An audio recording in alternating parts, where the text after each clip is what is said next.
A cripple like her doesn't deserve a white wedding dress. Laughter rippled through the hall as the groom flung her hand away, his voice cold. I can't marry someone like that.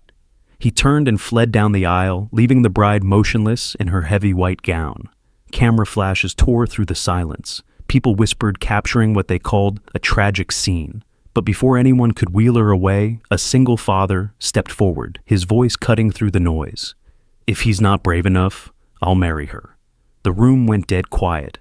Then he faced the cameras and said clearly, and before any of you pity her, know this: the bride you're mocking is the secret heir of the Valhart Foundation, the one funding the medical project that saved my daughter's life. Leanna sat there, her hands folded in her lap, the white dress pooling around her wheelchair. The air felt heavy, like it was pressing down on her chest. She didn't look at the man who'd just spoken. She didn't look at anyone. Her fingers brushed the edge of the velvet box she'd been holding all morning, the one with the rings she'd made herself during those long months in rehab. The crowd's whispers grew louder, a mix of shock and disbelief, but she kept her eyes on the floor. The tiles were polished, reflecting the chandeliers above. She could see her own shadow in them, small and still. The man's words hung in the air, but no one moved. Not yet. The hall's silence lasted only a breath, quickly replaced by a predatory rustle as hundreds of phones were raised. It wasn't just camera flashes anymore. It was the chilling glow of live feeds turning Leanna's moment of private humiliation into a broadcast spectacle. In the front row, Mr. Hawthorne, the city's most venomous society columnist, was already tapping out a headline on his small silver device, his thin lips curved in delight. He glanced at Leanna, not with malice, but with a clinical greed sizing up the depth of her despair for word count. Leanna, sensing the shift from merely being watched to being consumed, slowly turned her gaze from the polished floor to the forest of lenses, her expression remaining perfectly serene. The quiet defiance in her eyes meeting the invasive lenses one by one was not a plea for sympathy, but a refusal to give them the tears they were hunting for. This silent standoff, the stillness of the bride against the hungry movement of the crowd, was a far more powerful act than any screaming tantrum, causing a few less hardened guests to instinctively lower their phones in momentary shame. The hall was massive, all gold trim and crystal, the kind of place where people came to be seen. The guests were a who's who of the city's elite bankers in tailored suits, women dripping in diamonds, their smiles sharp as knives. Sabine Draxler. The groom's mother stood near the front, her fur stole slipping off one shoulder. She was 58 with hair dyed a perfect ash blonde, her face tight from years of wanting to look 20. She stepped forward, her heels clicking like gunfire. "This is absurd," she said, her voice slicing through the murmurs. "My son deserves better than a burden. Look at her. She can't even stand for her own wedding." A few people gasped, but others nodded, their eyes flicking to Leanna's wheelchair. A woman in a red dress leaned toward her husband, her voice loud enough to carry. What's she even doing here? This isn't a charity event. The woman was Monica, a hedge fund heiress who spent her days posting about her perfect life online. Her lipstick was too bright, her laugh too practiced. She tilted her head, studying Leanna like she was a broken vase at an auction. "I mean, really," Monica went on, who let her think she could pull this off. "That dress looks like it's swallowing her." A man next to her chuckled, his cufflinks glinting as he raised a glass of champagne.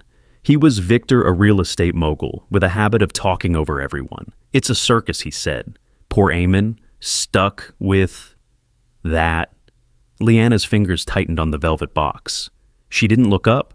Her face stayed calm, but her knuckles were white, the only sign she'd heard every word. Another guest, a tech startup bro named Trent, joined in. He was all gelled hair and smug grins, the kind of guy who thought his app made him a genius. "Yo, is this a wedding or a pity party?" He called out loud enough for the whole room to hear. The laughter spread sharp and cruel like a wave crashing over her. Trent leaned back in his chair, crossing his arms. "I bet she planned this just to get on TV. Look at those cameras. She's eating it up." Leanna lifted her eyes, then just for a second. She looked at Trent not with anger, but with something steady, unyielding. "You done?" she asked, her voice soft but clear. The room went quiet like someone had flipped a switch. Trent's smirk faltered. He opened his mouth, then closed it, his face turning red. Leanna didn't wait for an answer. She smoothed the edge of her dress, her hands moving slow and deliberate, like she was brushing off their words. The cameras kept flashing, but she didn't flinch. As Leanna smoothed the edge of her dress, her gaze paused deliberately on the velvet aisle runner, which was embroidered with the Draxler family crest, a rearing horse symbolizing strength and dominance. She reached out with her left hand, her fingers extending slowly, and with a precision honed from years of practicing concert piano and violin. She gently used the edge of the velvet box to flick a stray dusty thread off the ancient runner. It was a minute, almost imperceptible gesture of fastidious contempt, but it spoke volumes even in her most defeated moment. She was not beneath them, but above their cheap manufactured spectacle. The action was utterly silent, yet it carried the weight of a physical blow, a non-verbal message that she possessed a level of control and composure they could never touch.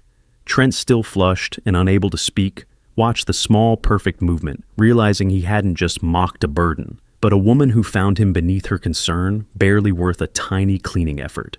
Sabine wasn't done. She stepped closer, her lips curling into a smile that didn't reach her eyes. "You're embarrassing yourself, dear," she said, her tone dripping with fake sweetness. "This was supposed to be my son's day, not yours. You should have stayed in that hospital bed where you belong." The words landed like a slap, and a few people in the crowd sucked in their breath. Leanna's hands stopped moving. She looked at Sabine, her eyes steady, and said, "I'm here because I was invited." Her voice didn't shake. It didn't need to. Sabine blinked, caught off guard, and for a moment the room felt smaller, like the air had been sucked out. A low murmur erupted from a corner, where a trio of venerable judges, close associates of the Crestvile family's legal affairs, were seated. Judge Alistair Finch, a man whose stern reputation preceded him throughout the city, slowly placed his gold-rimmed glasses on the table. He leaned forward, his elbows resting on his knees, and stared pointedly at Sabine. His silence was far more damning than any accusation. When Sabine tried to meet his eye, a sudden cold terror shot through her, for Judge Finch wasn't just witnessing a social faux pas. He was cataloging a public character assassination. Sabine knew this man could quietly dismantle years of carefully constructed reputation with a single word to the right people. His presence there was not random. It was a ghost from Leanna's powerful unseen world, an implication that this whole spectacle had just crossed a boundary from trashy gossip into something that could be litigated or financially sanctioned. The pressure of his disapproval caused the fake sweetness on Sabine's face to crack entirely, revealing the panic beneath. The man who'd spoken earlier, Kieran Valahart, stood near the back, his daughter Aria clinging to his hand. Kieran was 36 tall, with a face that looked like it had seen too many long nights. His suit was simple, no tie, the kind of thing you wear when you don't care about impressing anyone. Aria, 7 years old, wore a yellow dress and a hearing aid that glinted in the light. She was staring at Leanna, her eyes wide, like she was seeing something no one else could. Kieran leaned down, whispered something to her, and Aria nodded, her small hand tightening around his. Even before the public verbal confrontation, a subtle but significant barrier was forming around Leanna, as the ushers had started whispering among themselves, debating whether they should physically remove the distraction. Kieran had quietly walked the perimeter of the front rows, not making eye contact with anyone, but simply positioning his body as a deterrent. He stopped near the end of Leanna's wheelchair ramp, casually leaning against a marble pillar, as if contemplating the architecture. This placement was strategic. He was subtly blocking the most direct route Sabine, or any hired help, would take to get to Leanna. The gesture was noticed only by the security detail, who, recognizing the controlled, watchful intensity in Kieran's posture, immediately backed off and gave him a wide berth. It was a silent professional declaration of protection, one military men understood better than society, matrons ensuring that Leanna remained undisturbed in her space, the center of the spectacle, rather than being forcibly exiled. Monica, the heiress, wasn't ready to let it go. She turned to her friend, a fashion influencer named Lila, with a fake tan and a laugh like breaking glass. "Can you believe this?" Monica said loud enough for everyone to hear. "She's sitting there like she's the queen of the place. In that dress, please. It's probably from a thrift store." Lila giggled, tossing her hair. "And no makeup girl, at least try. You're on camera." The crowd murmured, some nodding, others whispering to their neighbors. The room felt like a pressure cooker, every word tightening the lid. Eamon, the absent groom, who had been lingering near the archway, pretending to field an urgent phone call, while his mother did the emotional dirty work, now executed a swift, cowardly tactical retreat. He didn't just walk, he slid along the wall, attempting to blend into the tapestry behind the head table, actively trying to shrink his imposing frame. His face was a study in pure narcissistic self-preservation, not shame. He wasn't embarrassed for Leanna. He was terrified of the imminent fallout and the permanent association with this disaster. He caught the eye of his best man, a nervous lawyer named David, and gave a sharp, almost frantic jerk of his head toward a side service door. David, recognizing the distress signal of a sinking ship, immediately abandoned his post and began clearing a path for Eamon's escape, confirming to the silent observers that the groom's initial coldness was not a moment of pique, but a total absolute abandonment of any moral responsibility. Leanna's hands moved again, slow and careful, closing the velvet box with a soft click. She looked at Monica, then Lila, her gaze moving between them like she was measuring something. "You'd be surprised what you can live without." She said, her voice quiet but sharp enough to cut. Monica froze her champagne glass halfway to her lips. Lila's laugh died in her throat. The room went still again, the kind of silence that makes you hold your breath. Leanna didn't say anything else. She just adjusted the blanket over her legs, her movements precise, like she was folding away their insults. Years ago, Leanna had been different. She'd stood on stages, her violin singing under her fingers, the notes filling concert halls. She was 22, then her hair pulled back in a loose braid, her dresses simple but elegant. She'd played in Paris, Tokyo, New York, her hands moving like they were part of the music itself. One night after a performance, she'd been driving home, the road wet from rain. A truck swerved. The crash was quick, brutal. She woke up in a hospital bed, her legs still her violin case on the chair beside her. The doctor, Kieran, had been there, his voice calm as he explained the damage. She'd looked at him, her eyes burning, and said, "I'll play again." He'd nodded like he believed her. That was the first time they met. On the other side of the hall, a much more significant movement was occurring. Arthur Vane, the ruthless CEO of the Vane Group, a direct and bitter competitor to Draxler Holdings, was speaking rapidly into his encrypted earpiece. Vane was known for capitalizing on weakness, and he saw not a ruined wedding, but a massive strategic opening. He was listening to his legal team, confirmed the exact wording of the prenuptial agreement the Draxlers had foolishly waived all privacy clauses, relying on Leanna's silence. Vane, understanding the true financial weight of the Crestvale name money tied up in technology and medical futures, not just stocks, was already issuing orders to initiate a hostile short-selling campaign against Draxler Holdings. He took a long, slow sip of water, his eyes fixed on Eamon's pathetic silhouette by the door. This public cruelty had just gifted Vane Group the perfect corporate assassination weapon, a moral imperative backed by an unprecedented financial opportunity, all triggered by a groom's callous disregard for the woman he was supposed to marry. Back in the hall, the mood shifted. A reporter in a cheap suit, his tie loose, leaned toward his cameraman. "This is gold," he muttered. "Abandoned bride mystery guys stepping in. We're going viral." His name was Greg, the kind of journalist who chased clicks like a dog after a bone. He pushed through the crowd, his microphone out. "Leanna, how does it feel to be left at the altar? Pretty humiliating, right?" The question hung there, ugly and raw. People leaned forward, waiting for her to crack. Leanna looked at him, her face calm, her hands still. "Humiliation's a choice," she said. "I'm not choosing it." Greg blinked, his microphone dipping slightly. The crowd shifted uneasy. Kieran moved, then stepping closer to Leanna. Arya stayed by his side, her small hand still in his. "Enough," he said, his voice low but firm, like he was talking to a room full of kids who'd gone too far. "You've had your fun. Let her be." Sabine spun toward him, her eyes flashing. You're nobody. A washed-up doctor playing hero. You think you can just walk in here?" And Kieran cut her off, not with words, but with a look. It was steady, unflinching, the kind of look that makes you rethink your next sentence. Sabine stopped, her mouth open, then closed it. Arya tugged at Kieran's sleeve, her voice small but clear. "Daddy, why are they being mean?" The question hung there, simple and sharp, like a pin popping a balloon. The crowd went quiet again. Leanna looked at Arya, her face softening for the first time. She leaned forward slightly, her hands resting on the arms of her wheelchair. Some people, she said, her voice gentle, don't know how to be anything else. Arya nodded like it made perfect sense. She reached into her pocket, pulled out a crumpled daisy, and held it out to Lyanna. "For you," she said. Lyanna took it, her fingers brushing areas. She tucked the flower into her hair.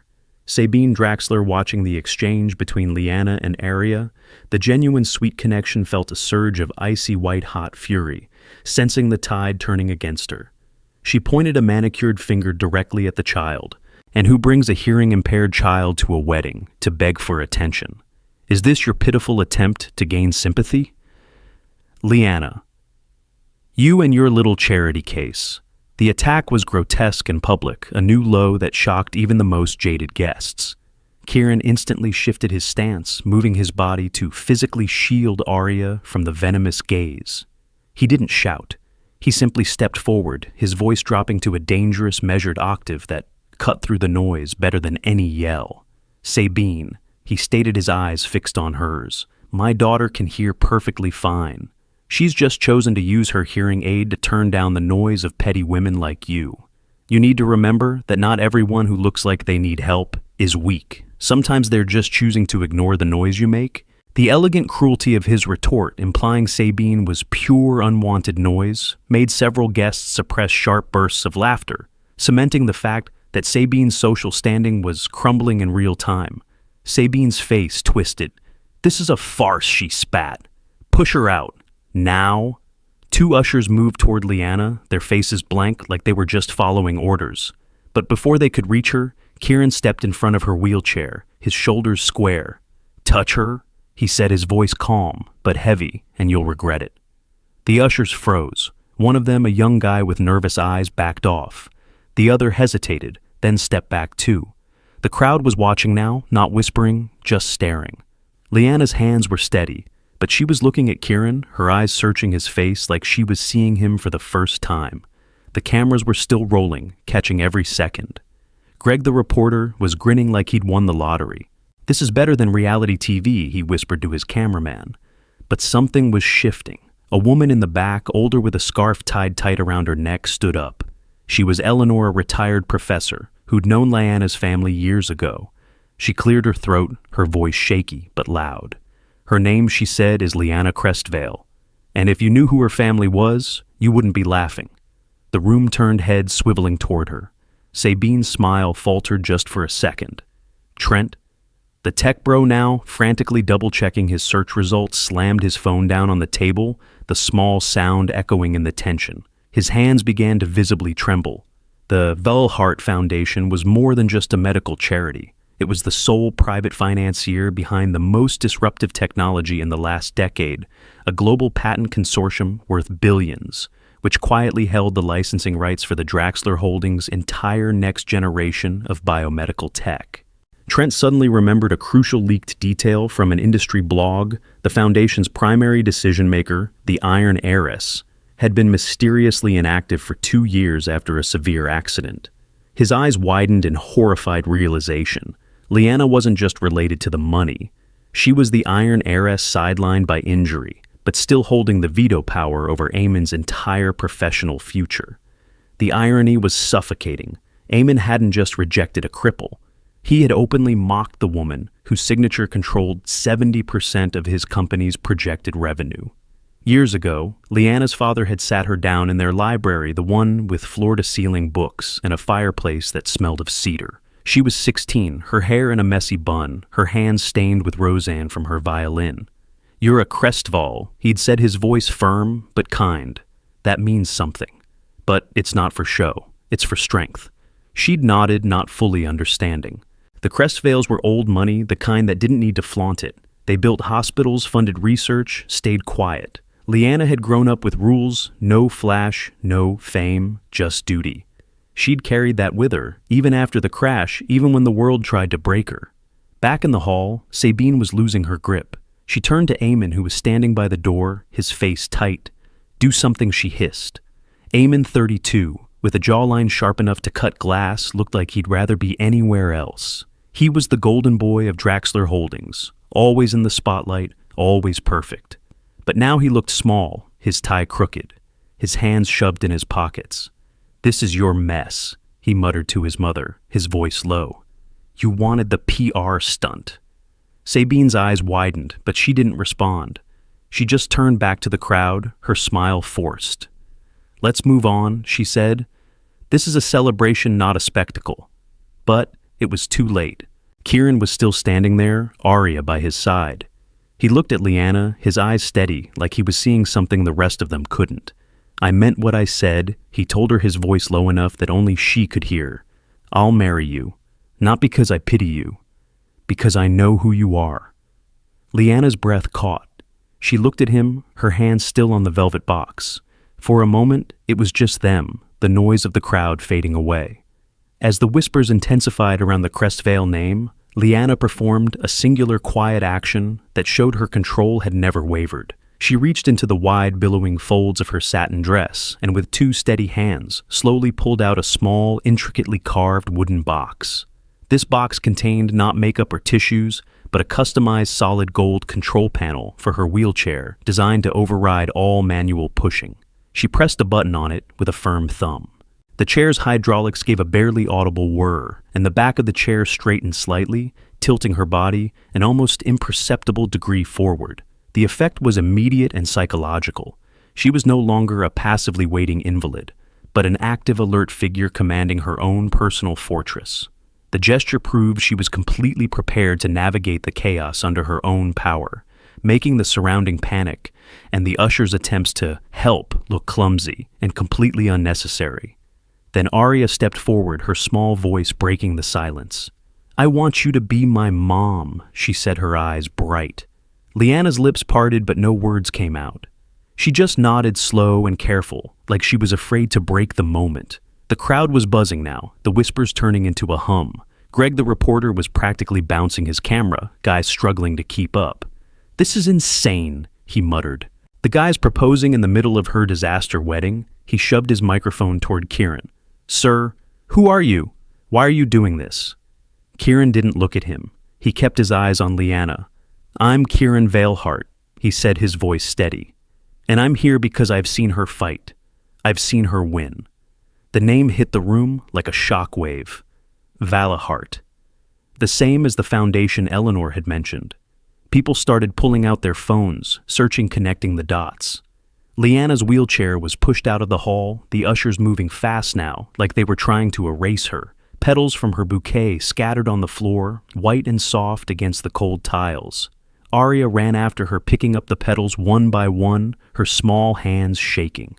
"They're still pretty," she said, holding them out to Lyanna. Lyanna took them, her fingers brushing Arya's again. She didn't say anything, but her eyes were wet just for a second. She tucked the petals into the velvet box next to the rings. The cameras followed her out. The flashes relentless, but she didn't look back. Outside, the air was cool, the kind of evening where you can see your breath. Lyanna sat by the fountain, her wheelchair parked on the cobblestones. Kieran followed her, Arya still holding his hand. He knelt down, his knees on the cold stone. "I wasn't joking," he said, his voice soft, but sure. "I saw you in that hospital bed. You didn't give up. You're not a burden. You're a fighter." He pulled a ring from his pocket.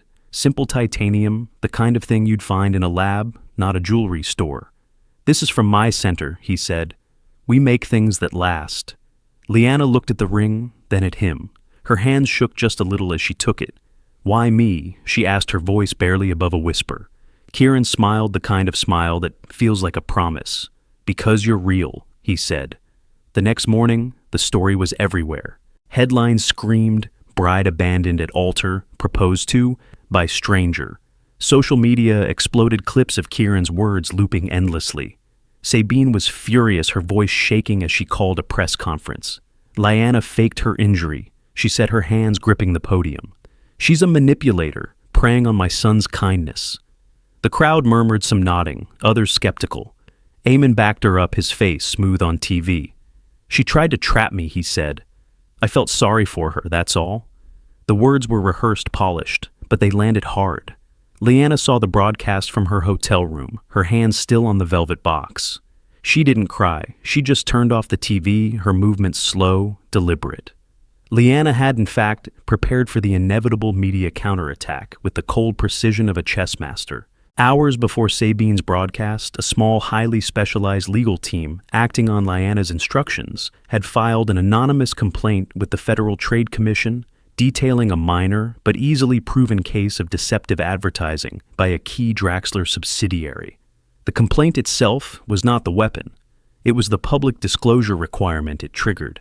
As Sabine was on live television, desperately trying to rewrite the narrative of the wedding, the news tickers at the bottom of the screen quietly ran a scrolling update. Draxler's subsidiary announces immediate internal compliance review following FTC notification.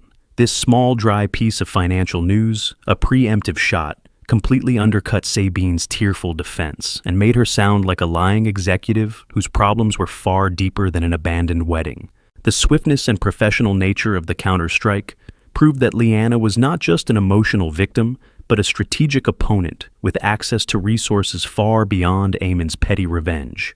The attacks kept coming. A tabloid ran a photo of Leanna, her wheelchair tipped over in the chaos of the wedding. The caption read, "Fell from grace." Comments online were brutal. "She's just playing the victim. Who'd want her?" Leanna sat in a TV studio. A week later, her hands folded the titanium ring on her finger. The host, a woman with too much makeup and a fake smile, leaned forward. "Leanna, people say you're faking it. What do you say?" Leanna looked at her then, down at her legs still and heavy. She reached into her bag, pulled out a folder with the Valahart Medical Systems logo, and set it on the table. "The truth doesn't need my words," she said. The host hesitated, her smile slipping. Kieran called a press conference the next day. He stood at a podium, a screen behind him, showing an MRI scan, clear and undeniable. "This is Leanna's spine," he said, pointing to the damage. "This is real." He clicked to another slide, a contract signed by Sabine, offering Leanna money to stay quiet about the engagement. The room gasped. Reporters scribbled furiously, cameras zooming in. The Draxlers wanted a story, Kieran said. They got one. By that night, Stark, Stand for Leanna was trending worldwide. Eamon's face was on every news site, his tax evasion schemes exposed. Sabine's company stock plummeted, shareholders calling for her resignation. Leanna went back to her violin. She hadn't played in public since the accident, but the invitation came from a small theater, the kind with creaky seats and dim lights. She sat on stage, her wheelchair steady. Her hands steady too. The notes were soft at first, hesitant, then stronger, filling the room. Sabine showed up uninvited, her face pale. She stood at the back shouting, "You don't belong here." The crowd turned, but Leanna didn't stop. She finished the piece, her hands steady on the strings. Then she set the violin down, reached for the cane beside her, and pushed herself up. She stood shaky for just a few seconds. The room went silent. Then the applause started slow, then thunderous. Kieran was there in the front row, Arya on his lap. He stood as she did, his hands ready to catch her if she fell. "You don't have to be perfect," he said, his voice low, as he helped her back to her chair. "You just have to be you." Arya clapped, her hearing aid catching the sound of the crowd. "I heard it," she said, her voice bright. "I heard you stand up." Leanna smiled, her first real smile of the night. She tucked the cane under her arm, her fingers brushing the titanium ring. The cameras were there, but for once, she didn't care. Months later, Eamon sent a letter, his handwriting, messy, desperate. "Let's make a video," he wrote. "Say we're sorry, save the company." Leanna read it, then set it aside. Sabine tried too, selling a tearful interview about regret. It didn't work. Her investors pulled out, her name became a punchline. The tabloids kept digging, but Leanna stayed quiet. When a reporter asked if she'd forgive them, she just smiled, her hands steady on her cane.